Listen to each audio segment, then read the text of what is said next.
Karon sa detalye sa atong mga balita, duha ka construction worker nga gigamyan ras ilang income nagnegosyog shabu. Apan way swerte kay nasikop si Brigadang Alan Tangkawan. Brigada mo!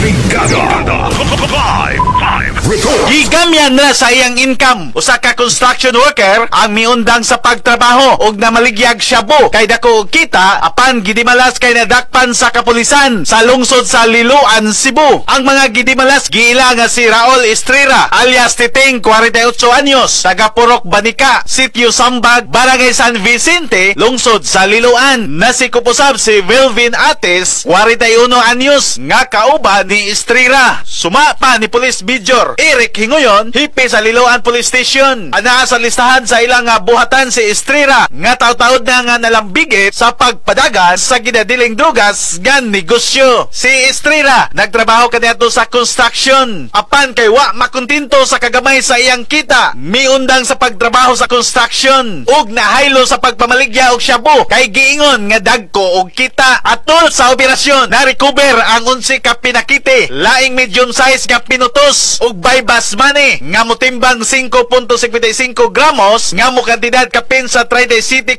ka pesos gikan sa duha ka suspitsado. Ang duha ka didakpan gipasakan og tukmang kaso sa kalambigitan sa paghupot sa ginadiling drugas. In the hearts of changing lives, ako si Brigada Alan Tangkawan sa 90.7 Brigada News FM Cebu, The Music Authority. Larga Brigada.